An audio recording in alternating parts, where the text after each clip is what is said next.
Good morning. Like Lenny said, just want to welcome you here with our church family, and so glad that you're here, and happy 2020.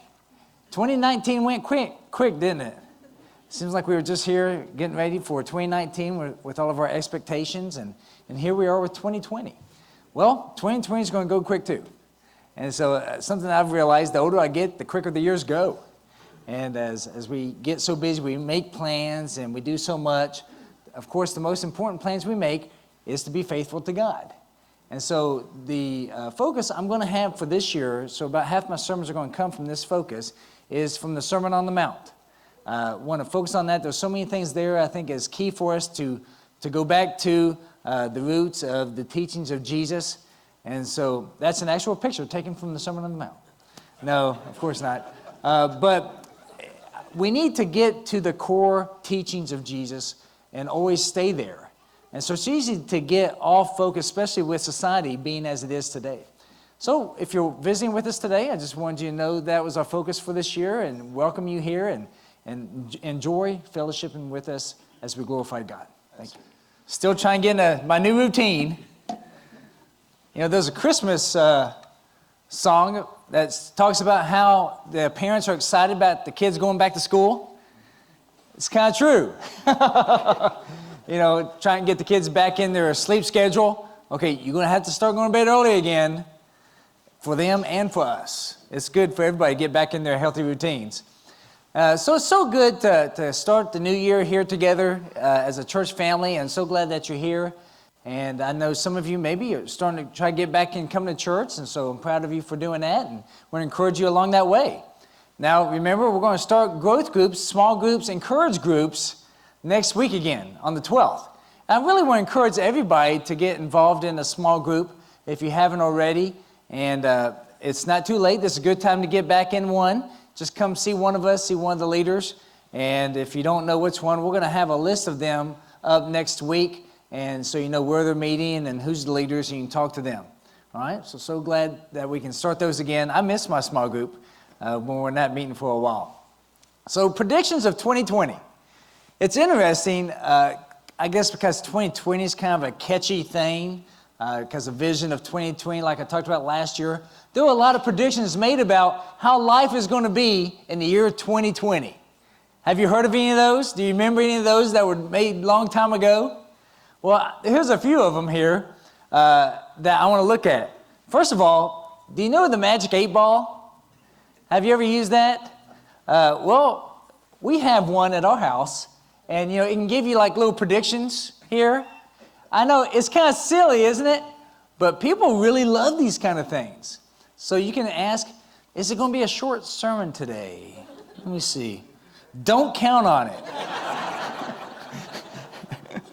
I don't know if that's laughter of funny or laughter of sadness, but it's interesting. People like doing that. There's just something inside of us. We like to, look at something about predictions. Even something we know that isn't true. I hope we know that. We like to do things like that. Like a game. We like to see, what do the sports analysts say about it? What do they say? Who's going to win? Now, does that matter? Do the team say, who do they say is going to win? Oh, I really wanted to win this one. No, of course not. But we like to do that. We like to think about those things. And it's interesting that the kind of things that people have predicted that have been off. Like global warming. There was a prediction made, and there's been lots of predictions over the years. There was one that was really prominent that made CNN and other stations back in 1990 that predicted in America it was going to, by 2020, we're going to be 6 degrees warmer. Well, we're almost 1 degree warmer. And so they've adjusted recently their prediction that now by the year 2100, we're going to be anywhere from 2 to 5 degrees warmer. Okay? So they really changed it dramatically, because they were pretty sure, some said at least 6 degrees warmer by now. And we're barely 1 degree warmer. And so they were off by that, missed it just a bit, right? Just a bit outside. There's another one that said that definitely by the year 2020, America will be completely out of crude oil. Completely out. We're going to have to be all electric cars. Life is going to be completely different. Well, they missed that now too. We're now one of the biggest producers in the world, and we're exporting oil. Now, they missed those two pretty big. And you may think, oh, those are political. They've become political by some. But these are predictions that people change their lifestyles because of these things. It's interesting, isn't it? Say, oh, that's going to happen in 30 years. I'm going to change the way I invest, where we live. I'm going to change everything. Some people build houses that are kind of in the ground, so they're cooler. And it's like, oh, I guess we didn't have to become hermits in that way. Here's another one. The Jetsons. Did you grow up watching this cartoon some? I did. And there was a lot of people who thought that by now we would be in the skies. We'll be moving around in little airplanes from here to there. And the little robot, remember that robot's name? Rosie. Rose isn't here. I'll have to tell her that. That's right, Rosie. And definitely by 2020, everybody's going to have their own personal robot, right? Maybe if you have a Siri or something like that. But it's interesting how we have these predictions. And people are still listening to predictions of, okay, you were completely wrong about that. Tell me about the next 20 years. And they go to the same sources that were completely wrong. Yeah, it's like a weatherman. Only a weatherman can be completely wrong, and people keep listening to him. And some people will think that there's a lot of people like that. So here with the Sermon on the Mount, I want us to think about this, because Jesus really on the Sermon on the Mount is talking about a prediction. Let's look here in Matthew chapter 9, verse 35, 36, why Jesus talked to the people. Now, Jesus did this often. Jesus was going through all the cities and villages, teaching in their synagogues, and proclaiming the gospel of the kingdom, and healing every kind of disease and every kind of sickness. Seeing the people, he felt compassion for them, because they were distressed and dispirited like sheep without a shepherd. Now, Jesus did this often, seeing the people, and felt so bad for them because they were lost. They needed guidance. So you may think, why did Jesus do this Sermon on the Mount? Well, he wanted to help them. He felt bad for them. And he wanted to give them a prediction of how to have a good life. Isn't that good? If you talk to someone wise, someone who's really good at something, whether it be making money or just having a good lifestyle, you want to ask them, how did you get there? How did you raise good kids? How did you become wealthy? How did you become so healthy? And you want to learn from them, don't you? Well, likewise, Jesus, people were always asking Jesus, tell us about. And so here at the Sermon on the Mount, he told them a lot. Really, here on the Sermon on the Mount, we have most of Jesus' straight teachings right here in 3 chapters, Matthew 5 through 7 on the Sermon on the Mount. And a little psalm book that I put together, I started in 2006, and I've made, I think, 4 or 5 generations of the psalm book. In the middle of that, I have the Sermon on the Mount there, because it's always a good place to go to for a devotional thought or just contemplate. The Sermon on the Mount is so full. And you may have thought when I introduced this topic, how is David going to talk about the Sermon on the Mount for a year? Well, I could do it more than a year. There's so much here. And actually today, I'm going to just kind of touch on the Beatitudes just today. Because I could spend 3 months easily just on the Beatitudes, but I don't want to focus on that a whole lot. And so he says here, who will be blessed? Isn't it nice to know who will be blessed in life? Some people ask, who's going to be lucky in life? That idea, lucky. Who's going to have good fortune come their way, right? Well, he tells us. Also, he tells us here how we will be judged. Isn't that good to know? It's very stressful if you have a job and you don't know what you're responsible for. A lot of workers say, about 80% of workers say the most stressful thing about their job is not knowing what they're responsible for. They have a job, it's like, am I doing enough? I don't know. Am I going to make my boss happy? I don't know. And so this is very good. The boss is here to tell us, that's who Jesus is. He's our boss, our king, to tell us what we need to do. Actually, in John chapter 12, verses 48 through 50, it says this, he who rejects me and does not receive my sayings has one who judges him. The word I spoke is what would judge him at the last day. For I did not speak on my own initiative, but the Father himself, who sent me, has given me a commandment as to what to say and what to speak. I know that his commandment is eternal life. Therefore, the things I speak just as the Father has told me. Now, this should comfort us, that what Jesus spoke to us is not just on his own accord, but from God the Father. So God the Son here is speaking to us straightly to let us know what we're accountable for. So as a boss, he's telling us what we need to do to make him happy. So we get paid. So we get to go to heaven. That's what's so key here. So what advice does the world give us for success? You know, what does the world say? What should you do to succeed in life? Well, basically, it's based on money and pleasure, isn't it? Well, you need more money. Why do you need money? To have more pleasure. And it's good when those two things go together. That's how you get really happy in life, is to have money and pleasure. Now, is that what Jesus says here in the Beatitudes for those who are blessed? Actually, no, not at all. So I want us to look a little bit here about what Jesus says, who will be blessed. And so he's very straightforward. And he says this because he wants us to have a good life. It would be good for you to follow these characteristics. So let's read this here, starting in verse 1.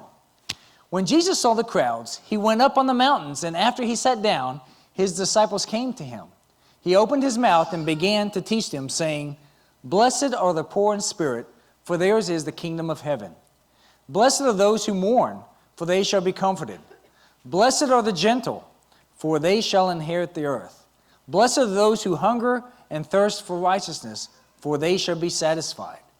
Blessed are the merciful, for they shall receive mercy. Blessed are the pure in heart, for they shall see God. Blessed are the peacemakers, for they shall be called sons of God. Blessed are those who have been persecuted for the sake of righteousness, for theirs is the kingdom of God. Blessed are you when people insult you and persecute you, and falsely say all kinds of evil against you because of me. Rejoice and be glad, for your reward in heaven is great, for in the same way they persecuted the prophets who were before you. So look at all of these examples of who's going to be blessed. Who will be blessed? Did you hear yourself named here somewhere? Blessed are the poor in spirit. For those that are discouraged. For those who are downtrodden in life. Blessed are those who mourn. Who are those who mourn? Well, all of us at some time, we mourn, don't we? For the gentle. For those who hunger and thirst for righteousness, to be right with God. For the merciful. For the pure in heart. For the peacemakers. For those who are persecuted, for those pursuing God. And just for Jesus, when Jesus said, for me. Now, what a great list here. Now, if you ask just the average person out in the street, tell me what you need for success in life. Do you think they would say these things right here? You need to be poor in spirit. No, you need to be pure in heart. No, I don't think they would say these type of things. You need to take advantage of opportunities when they come. You need to be aggressive. You need to take advantage of people. You need to save your money. And all of these things, right? They're looking at lists that are not here. But Jesus wants to encourage us. He wants to encourage us, so he tells us things that are the most important, which are the spiritual aspects of life. Because the spiritual aspects of life are the things that truly comfort us. When you're downtrodden, discouraged, you are depressed, does money help you? Maybe for an hour or for a moment, but it doesn't long term, does it? Or power? No, it doesn't. These things here are the things that bless us and help us in life. So these Beatitudes, it's interesting that Jesus chose this way to begin the Sermon on the Mount. He didn't start with, and I am the Son of God, and I've come here to lead you to heaven. Now, if you and me were in Jesus' shoes, sandals, we might have started that way, right? He didn't. So many times when Jesus is going to make a big point, he starts with something very quiet and being, something very low key to draw people in. And so before this crowd of a great multitude here to listen to him, he starts with, blessed are the poor in spirit. What an opening phrase right there. Because I believe this connects with everybody of all generations. This is so true. And so this idea of blessed, another way how that word is translated? It's translated happy. Now, you may not think to be happy. Those who are happy are those who are poor in spirit. It's like, really? We read the last chapter in the New Convert class. Thanks, Malachi. I was going through all of my books of the Bible, so with the M, and it talked about how like calves jumping, the joy of calves jumping. That joy that they have, right? And you think about little kids being so happy. It's like, oh, you know how to be happy? Be poor in spirit. That's how you be really happy. Now that is kind of counterintuitive, isn't it? You know what? If you need to be gentle to be really happy. But see, Jesus is really letting us know the deep design of how God has made us. If you truly want to be happy in this life, then you need to be these qualities. Isn't it great that the Maker tells us how to be successful in pursuing happiness? Now, the world, once again, would tell us money, a good career, find that special someone. That's not happiness. It's only for a short time. True, everlasting happiness, that's what blessed is. Happiness is here in these qualities. Now, it's interesting, none of these qualities are dependent on something we get from somebody else. Not how much money the boss gives us, or how someone responds to us, or what our spouse does for us. This is all about our relationship with God, isn't it? What Jesus is trying to help you to realize that your happiness and your salvation is about your relationship with God. So he starts the Sermon on the Mount with this idea of being right with God. And then he spends the rest of the lecture of chapters 5 through 7, how to be right with God. Okay? The sins and things to do and things not to do. But here he's setting the whole mindset. The mindset of a good God follower. Because before now, at this time, is there such thing as Christianity? No. So this right here, this teaching is true for the Jewish people and for the Christians to be. So this is true for all people. Okay, all people. And I want us to think about that real quick, how Jesus' teachings is for all, okay?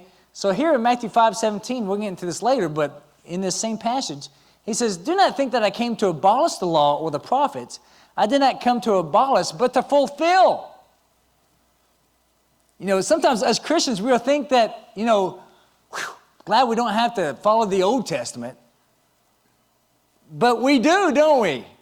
The New Testament, Christianity, is not separate and apart from the Old Testament, but the Old Testament is a wonderful blessing to us. And I imagine when the Jews were listening to Jesus, they're thinking, oh, are we just doing away with everything that we've done? No. You are going to fulfill everything that was guided in the Old Testament, but much easier now in the New Testament. So where the Old Testament was, okay, do this and hopefully you come out with this attitude. New Testament Christians is you have this attitude and then you do these things, right? It's more inside out.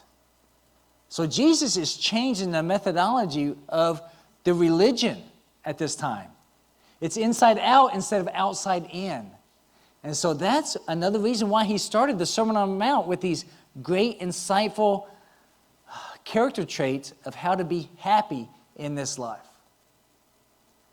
So how many of you are struggling in life and saying, you know what, my life, I've got a job and I've got a family, but something just still isn't clicking. I'm still not at peace with how I think God wants me to be. Well, these Beatitudes are a huge clue. Which one of these are you struggling in? You need to work on it. It's not that you just need to be good at one. You need to be working on all of these into your life. So this sermon, the Sermon on the Mount, is still relevant today. I am so surprised. Sometimes people are saying, you know what? We're going to update the Bible. We're going to fix some of the terminology, pronouns, and things that were said, that Jesus said, and we're going to update it for people today to make it more relevant. Well, Jesus is relevant. Purely the way he spoke and what he said is for us today. Because the needs that we have today, Jesus still meets, right? The needs that we have today are still here. Your co-workers and the people that Jesus spoke to back then have the same needs. They haven't changed. And the way those needs are met are in the same way as well. Because today, many need encouragement. Even though America is so prosperous, so many people are so lonely. So many people are hurting. And there are still disasters that happen all the time. You know, big area disasters and also just in people's personal lives. A tragedy besets their family or their own person. Or maybe things don't go as predicted, as they make predictions for their own life, and they end up single again, or something happens to them that they didn't expect, and they become lost to themselves. And so it's exciting that we have the keys here to give people hope and encouragement. And especially nowadays, all need moral guidance. Now, we all know that we need moral guidance, but there's a lot here in the Sermon on the Mount about morality. I think more than any time in my lifetime, we need to get back to moral foundation in Jesus' teachings. And so a lot that you're going to hear this year is about good, basic morality. And I'm going to talk about how to present each one of these morality issues with people as well. Just some ways that I do it and some ideas, okay? Because sometimes you may think, how do I talk about that with someone? And we're going to get into that. And so all of us, we need refocusing.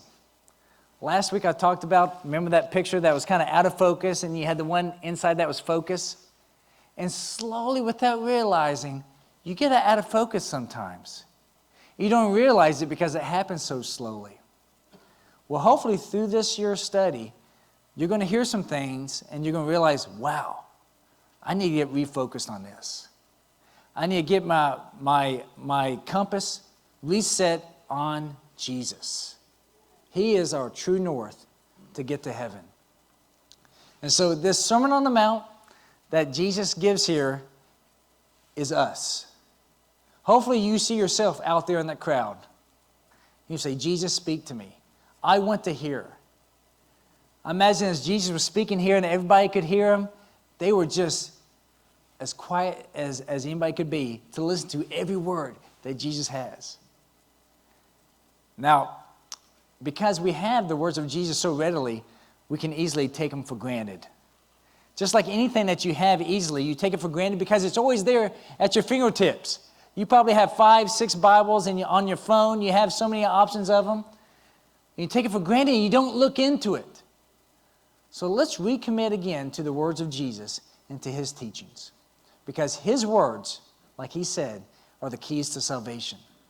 And it's by his words that we will be judged.